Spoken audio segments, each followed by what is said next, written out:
ખેડૂતના દીકરાના થ્રેસરની અંદર કટકે કટકા થઈ ગયા, ઉપર ખાલી પગ જ બતાય છે. જે આ મિત્રો વાત કીધું, તમે બધા લોકો છોકરીના વિડીયોને તો બહુ શેર કરો છો, પરંતુ એ ખેડૂતના વિડીયોને કોઈ પણ લોકો શેર નહીં કરે ને લાઈક નહીં કરે. ન કરો તો ચાલશે, કારણ કે તમે બધા લોકો છોકરીના વિડીયોને ધડાધડ શેર કરશો. આ ગરીબના દાતા, અન્ના ભગવાન, અને જે અન્ના ભગવાન આપણા ખેડૂત મિત્રો જે દિલથી રાત દિવસ તડકે અને ભાઈ મહેનત કરે છે, છતાં તેને લોકો સપોર્ટ નથી કરતા. હાલ મિત્રો વાત કીધું, એક ખેડૂત ભાઈ છે એ થ્રેસરની અંદર આવી જાય છે, ત્યારબાદ જે આ મિત્રો વાત કીધું સોશિયલ મીડિયાની અંદર વિડીયો એવો વાયરલ થયો છે, આ વિડીયો જોઈને ભલભલા લોકોના હોશ ઉડી રહ્યા છે કે ભાઈ આવું પણ થઈ શકે. હાલ દિવસે ને દિવસે એક એક ઘટના એવી આવી રહી છે જેમની અંદર થ્રેસરની અંદર ખેડૂત આવી રહ્યા છે.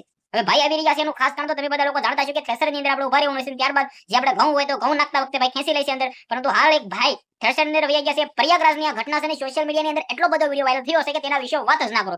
તો હવે ખેડૂતને તમે બધા લોકો સપોર્ટ નહીં કરો. જે આ મિત્રો વાત કીધું, આગળ છોકરીઓના વિડીયો તો ધડાધડ શેર કરી દેશો ને, પરંતુ ખાસ કરીને ખેડૂત ભાઈને દિલથી સપોર્ટ કરો. આ દુનિયાની અંદર ખેડૂત છે ને તો જ આપણે છીએ, ખેડૂત નથી તો કઈ નથી. તમે માંસ મટન ખાઈને કેટલાક દિવસ જીવશો? ખેડૂતના કારણે આપણે છીએ ને, આપણા માટે ખેડૂત છે એ ભગવાન કહેવાય. જે આ મિત્રો વાત કીધું, એક દેશની બોર્ડરે ઉભેલો જવાન અને ખેતરની અંદર ઉભેલો એક કિસાન, આ બે વ્યક્તિના કારણે આપણે સુરક્ષિત અને જીવીએ છીએ. તો ખાસ કરીને ખેડૂતની સાથે આવું થાય તો ખેડૂત લોકોને માટે મદદ કરો, હેલ્પ કરો. વિડીયોને બને એટલો શેર કરી દેજો, ફોલો પણ આવી કરી દેજો, જેથી તમારા સમક્ષ આવી એવી જાણકારીઓ લાવતો રહો. હાલ આ ઘટના વાયરલ થઈ રહી છે, તમારા ઘટના વિશે શું કેવું છે? આપણે એક નવો વિડીયો મળશે, બધા લોકોને ધન્યવાદ. જય હિન્દ, જય ભારત.